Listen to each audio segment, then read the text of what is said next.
perfiles positivos, porque hoy hay muchos elementos que nos plantean que la generación que viene no necesariamente va a ser más educada que la anterior, y hoy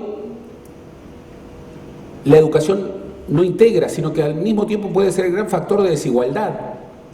En la sociedad de la revolución del conocimiento, la aptitud, la calidad del aprendizaje que cada niño o cada joven tiene, lo hace más apto para incorporar nuevo aprendizaje. Y viceversa, la dificultad para el aprendizaje lo hace más refractario para incorporar nuevo aprendizaje. Con lo que la brecha, lejos de hacerse converger, puede estar divergiendo. Lo que ocurre es que esta idea de que el Uruguay es hijo de la educación sobredemanda la educación. La educación tiene que resolver en el imaginario de los uruguayos problemas que no tienen que ver con la educación. Y los docentes, además de educar, tienen que hacer otras muchas cosas. Y no necesito decirles, porque ustedes lo saben mejor que nadie. Y esa sobredemanda de la educación termina incluso en una sensación de desencanto que termina agobiando al docente. Si hace 50 años el Uruguay estaba obsesionado por el futuro y priorizaba el tema de la educación con propuestas de largo aliento, hoy deberíamos decir que estamos en mucho mejores condiciones para hacerlo, pero que además es inusitadamente más necesario hacerlo que hace 50 años. Entre otras cosas, porque el Uruguay está viviendo el crecimiento económico más importante de su historia. El país de las vacas gordas, que siempre vimos atrás, está acá, es hoy. Nunca el Uruguay creció como creció en estos últimos 10 años. Uno puede discutir si se han aprovechado o no las posibilidades. Y hay indicadores importantes. El Uruguay de 2004 tenía un 40% de pobres. Hoy, mediciones creíbles, esto es muy importante, lo plantean en un 12%. En el 2004 el Uruguay tenía una pobreza crítica, algo que el Uruguay no había conocido prácticamente, de un 4.5%. Hoy vuelve a tener una perspectiva histórica, más o menos un promedio histórico de 0.5%. El Uruguay incluso, desde el 2007 para aquí, está mejorando su redistribución del ingreso, su distribución del ingreso. Pero estamos lejísimos del índice de Gini, por ejemplo, que existía en el año 57, que era 0.29. Hoy, mejorando muy lentamente, estamos en 0.39. Y ojo, somos el país menos desigual en el continente más desigual. Pero esta mejoría no tiene futuro, y es lo que están indicando los estudios, no tiene futuro si no hay cambio en la educación. Podrá haber crecimiento, o podrá seguir el crecimiento, podrá haber otras transformaciones, pero si no hay cambio en el sistema educativo, la población vulnerable, mucha de la cual ha salido de la pobreza, volverá a la pobreza. Y la peor perspectiva del país, que es el país de los 3/3 que han estudiado Kaufman y Fernando Filgueira, bueno, se consolidará un país dinámico, con calidad de aprendizaje, un país marginal y un país en una situación intermedia que tiende a decaer, en particular en su sistema educativo, porque vive de los residuos del welfare que están decreciendo. El Uruguay está viviendo el síndrome de los países de renta media, que es que para pegar el salto no puede asumir como horizonte en ningún aspecto, mucho menos en el tema educativo, mantener las cosas como están, seguir haciendo más de lo mismo. Si esto es cierto en muchos aspectos, por ejemplo, es cierto en la matriz productiva y exportadora, en donde el país, por ejemplo, está viviendo una revolución agropecuaria, bueno, más de lo mismo ahí tampoco sirve. Si es cierto en términos de políticas sociales, donde el país puede revelar tendencias virtuales, más de lo mismo en políticas sociales no sirve. bueno, mucho más fuerte es en el sistema educativo, en donde hace 40 años que venimos de fracasos. Y por supuesto que la dictadura fue un gran fracaso, terrible fracaso, pero los 30 años de vida democrática marcan fracaso. Entonces, el punto de partida es más de lo mismo, no. Transformación, hay un paradigma que se agotó, que pudo ser exitoso en otro momento. José Pedro Varela pensaba hace 150 años en una educación básica desde los 5 a los 15 años. Hace 100 años, José Valle Ordóñez promovía la ley de liceos departamentales y decía que la ley de las cabezas de los departamentos debía ser la fuente para una universidad por departamento, 19 universidades. En el preámbulo decía, tiene que ser necesariamente pública, es decir, léase estatal, esa asociación entre público y estatal que los uruguayos entendemos como natural y que no es natural. Entre otras cosas porque es muy rara en el mundo. En el mundo, cuando se habla de la dimensión pública, no se asocia de inmediato al Estado. Pero los uruguayos tendemos a asociar lo público con el Estado. Y esta es una de las cosas que hay que romper. Romper. Sin embargo, esas modalidades que fueron exitosas en su tiempo, hoy están agotadas. El censo del 8 planteaba, los tiempos de Valle y Ordóñez, que el 49% de la cohorte en edad escolar estaba en el sistema educativo, pero en los liceos estaba menos del 1%, el 0.8%. Y en la universidad, en la enseñanza terciaria, estaba el 0.3%. Hoy tenemos números radicalmente diferentes. Hay una cobertura casi universal en la educación escolar. Tenemos una cobertura muy alta en el ciclo básico. Ha habido una verdadera revolución en la cobertura. Ustedes fíjense, los números son impresionantes. En el año 80, en la enseñanza media, teníamos 168.000 alumnos. Hoy tenemos, en el 2010 en realidad tenemos 350.000, casi la duplicación. En primaria, en el año 80, teníamos 330.000 alumnos. En el año 2010 había 340.000. El gran salto en la cobertura fue en la enseñanza media. Y acá otra revolución. En la educación terciaria, en el año 90, en el año 80, teníamos 34.000. Hoy tenemos 160.000. Pero lo que primero que debemos decir es que el pasado no sirve como receta cuando este país conservador, que entre otras cosas tiene el mito del pasado de oro, tiene que romper el pasado, esa inspiración, no es receta. Y hoy más que nunca en el plano educativo tiene que serlo así. Eso, entre otras cosas, significa decir que las ideas que nos ayudaron a vivir, en particular en el sistema institucional, en el paradigma educativo, hoy ya no sirven. Y quiero referirme allí. Tenemos que refundar las políticas universalistas, también en el terreno educativo.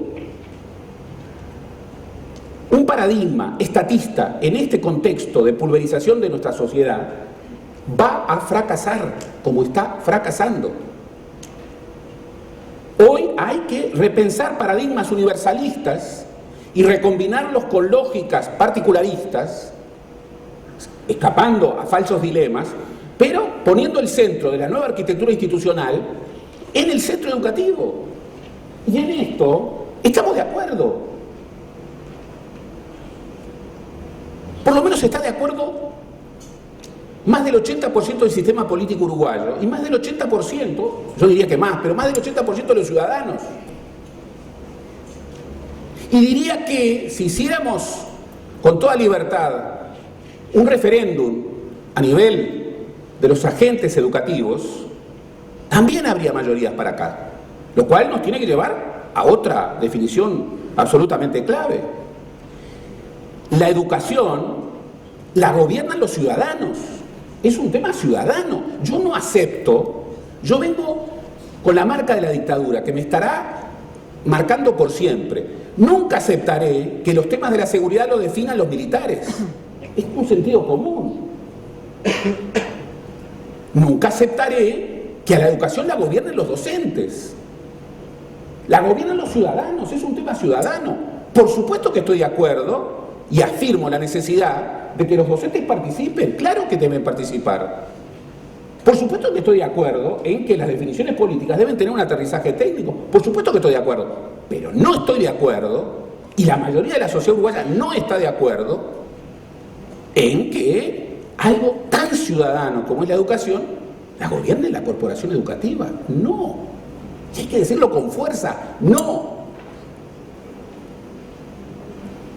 Si la estadolatría ya no sirve y hay que repensar una arquitectura en donde el centro institucional sea clave, y se ha dicho, yo estoy de acuerdo, no educan los docentes por separado, educan las instituciones. Y si hay una institución en donde convergen átomos, en donde la sinergia es la última de las probabilidades, eso va a ir al fracaso, mucho más en una sociedad de fragmentación. Y quienes van a perder van a ser los más débiles.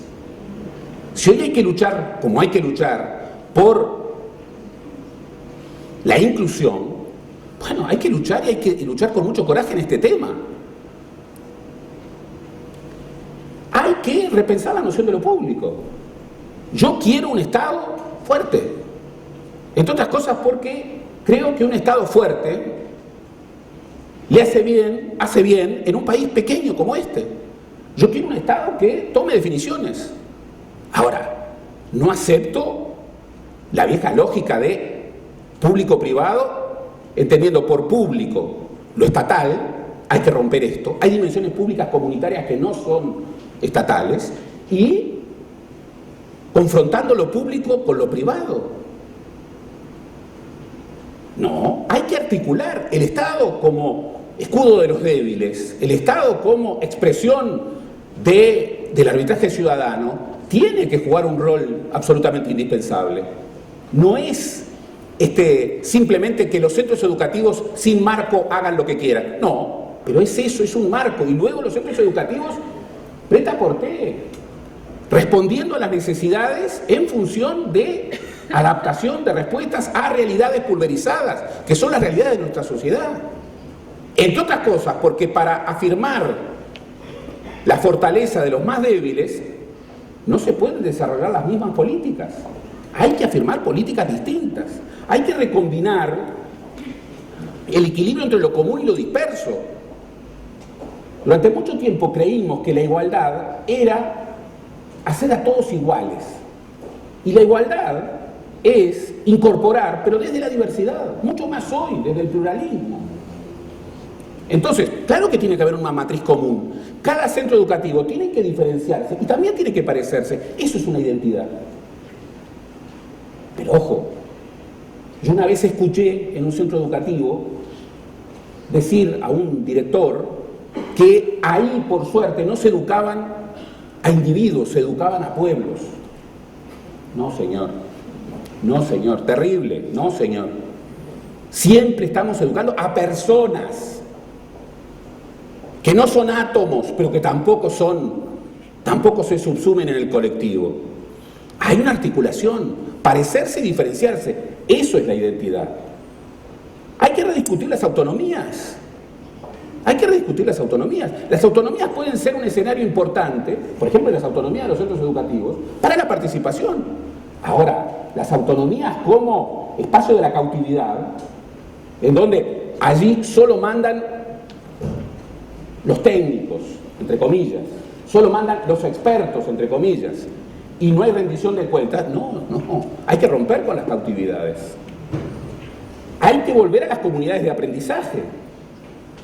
Por eso, hoy hay que repensar la arquitectura institucional del sistema educativo. Yo estoy de acuerdo, no tenemos sistema educativo. Esto ya se planteaba hace mucho tiempo. Tenemos una dispersión gigantesca. Bueno, y además, si tenemos una dispersión y vamos hacia una organización institucional que multiplica la dispersión, bueno, vamos a tener en una sociedad pulverizada más pulverización. No, hay que pensar en una nueva arquitectura institucional con lógicas en donde, bueno, lo común y lo diverso se recombinan de manera distinta. Hay que pensar en nuevos liceos. Hay que pensar en nuevos profesores. Yo estoy de acuerdo. Acá, en Uruguay, impera un desestímulo a la innovación. El profesor que innova pierde, se hace sospechoso. Se hace sospechoso. Particularmente en el sistema educativo público. Y eso es inadmisible. Eso genera para mí rebeldía. ¿Por qué? Porque los más pobres entre los pobres están en el sistema educativo público. Y ahí yo necesito a los mejores docentes. Y los docentes también responden a esto. ¿Por qué los docentes faltan mucho más en la educación pública que en la educación privada? A veces los mismos docentes. Por la falta de exigencia. Una de las cosas más dramáticas que he escuchado como evaluación de la crisis es a un joven adolescente de un liceo público que me dijo: si yo falto, nadie se entera. Es la despersonalización, la invisibilización del estudiante. Hay que romper definitivamente con la dinámica, la dicotomía entre cobertura y calidad. Yo he sentido con espanto decir que es el momento de apostar a la ampliación de la cobertura. La calidad vendrá después. Estoy de acuerdo, es una estafa. Es una estafa. Porque eso, ¿qué es lo que está generando? Ciudadanos de primera y ciudadanos de segunda. Y yo no quiero ese país. Entonces, no hay negociación posible. Cobertura y calidad. Y si yo quiero incluir educación de calidad, y tendré que crear una arquitectura institucional para eso. Y hay que repensar la pequeña escala. Por eso yo diría, y estoy terminando, ¿la arquitectura institucional como está sirve? No. La nueva ley, que no tiene defensores, ¿sirve? No. Hay que repensar una arquitectura institucional en donde el centro educativo sea clave y tenga márgenes de autonomía muy importantes. Y por otra parte, se recombine presencia del Estado y autonomía en una lógica del sistema educativo en donde la clave público-privada se busque integrar y no se genere una fisura. Hay que afirmar primacía ciudadana. El gobierno de la educación en una democracia representa al soberano. No hay espacios corporativos.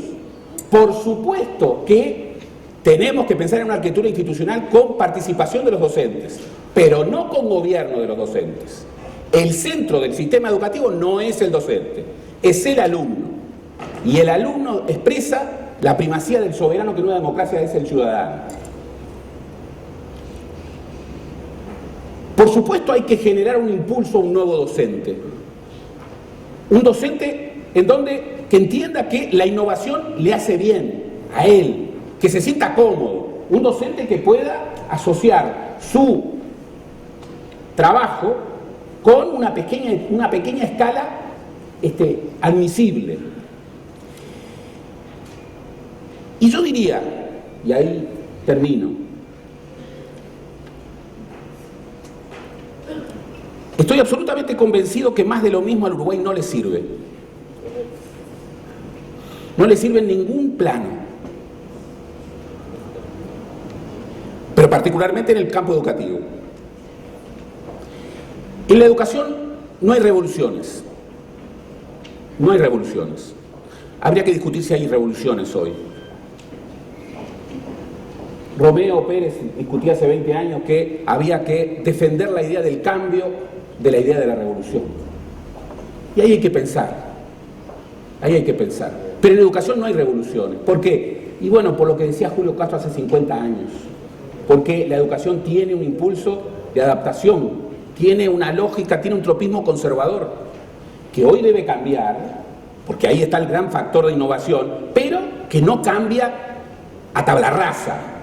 Nadie podrá cambiar la educación contra el pasado. Tendrá que reincorporar el pasado y con mucha audacia plantear lo nuevo. A veces, lo más importante para plantear lo nuevo, como decía Keynes, no era tener ideas nuevas, era dejar ideas viejas. Y en el campo de la educación uruguaya, por supuesto que a veces lo más importante es dejar ideas viejas. Pero hoy estamos en una coyuntura favorable. Miren, nunca hubo un consenso ciudadano tan fuerte respecto a la necesidad de una gran transformación educativa. Nunca hubo tanto consenso respecto a la necesidad de que aquí no hay ni corporación ni partido que tenga la solución para este gran problema, que acá se necesita un gran acuerdo nacional. Nunca hubo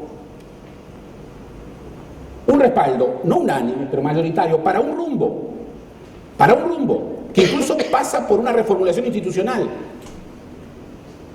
Nunca hubo un equipo de técnicos de todos los partidos que pudieran consensuar rápidamente un 90-95% de las respuestas sobre lo que hay que hacer.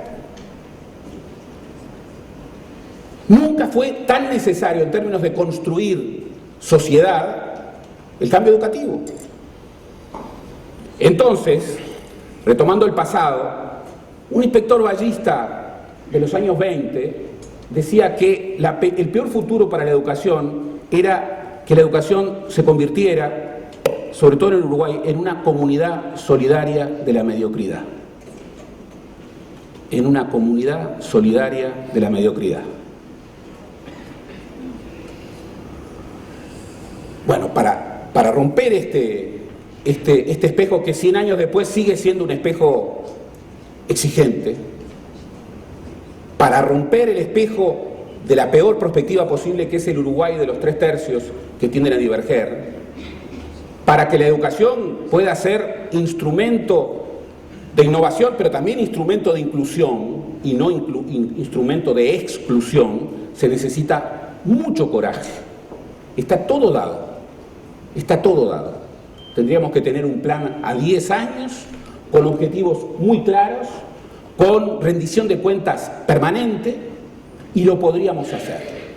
Tenemos antagonismos negociables, esta mesa lo prueba, tenemos problemas que todavía, incluso en términos de escala, tienen solución. Lo que no tenemos más, no hay más, es tiempo, no tenemos más tiempo. No tenemos más tiempo.